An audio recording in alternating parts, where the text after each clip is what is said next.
In this lecture, we're going to start to write CSS for text formatting, so you can see how CSS works.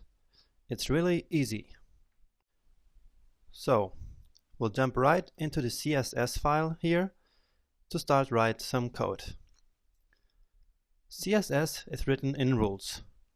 Each rule consists of a selector and a declaration block. To exemplify that, we'll start formatting the main heading. So h1 is the selector, because it will select all h1 elements.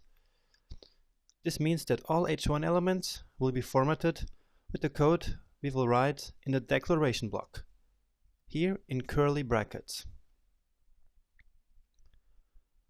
So I will start with the text color. We will choose green in this example. So color, and I'll just write green,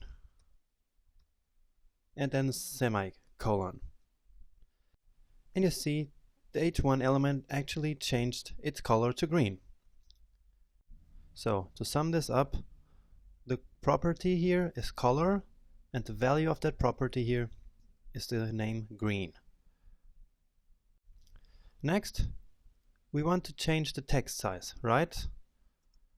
So just write font size, and brackets gives us some suggestions as we write. And now I will choose just 40 pixels. You see, it changed. Maybe 50 pixels. No, 40 pixels was better. You see, we are already designing in the browser. We're changing the values of the attributes and see which looks best. Now suppose we wanted to change the font family. Let's say to Helvetica New. Let's do that. It's font family, right? And now just type Helvetica New. And again, the h1 element changed its family. Now, if that font is not available on your system, which is likely if you're on Windows, let's tell the browser it should use Arial instead. And to do so, we just write Arial after a comma here. And then the semicolon, as before. So Helvetica is the first choice, and Arial is the second choice. And now let's go do the same thing for the h2 elements. We want them to look the same, but with a smaller font size. So let's copy this h1 rule and paste it down here and change this to h2. Now these two look exactly the same. The h1 looks exactly the same as the h2 elements down here, because for now we didn't change anything. So let's change this here to, let's say, 25, and that's a much better font size. Now we repeated some rules here. You see, the h1 and the h2 have the same color and same font family. And we should actually avoid that, because repeating code is bad practice. Instead of repeating, we can just group the common rules together. This is something we will be doing a lot, so I'm just showing it to you. So I write h1 and h2 and the declaration block. So everything that is common here, I will cut and paste it up here. And the font family is also the same for these two. So, did you see what I did here? Now I can delete this from here, because it's already declared here in the comment declaration. Now let's quickly format the paragraphs.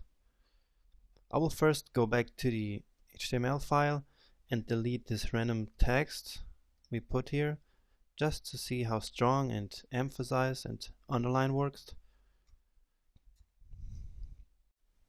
As you can imagine, we'll use the P selector here. But I'll show you another bracket secret here.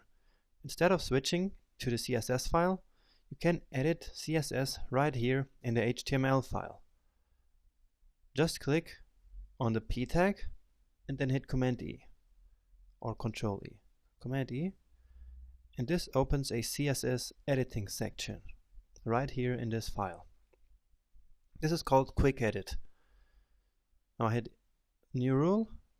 Now it automatically puts the P selector and the declaration block here for us. Okay, I want the font size to, let's say, 18 pixels. Great. And let's justify this text. And for that we use the text align property and set it to justify. Very well. We could also use right, center, or left, but we want to justify here. I will also adjust the font family. Do you remember how to do that? It is font family, and it was Helvetica Newer, or as a second choice, Arial.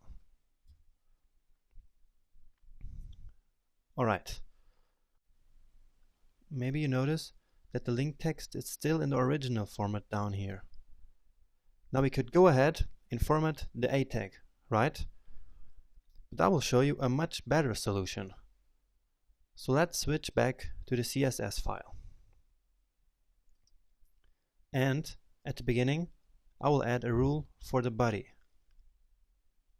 And since everything is inside the body, this rule will apply to everything visible on a web page. So this means all elements that have no defined styles. So this is like a global rule. So body, and that's it.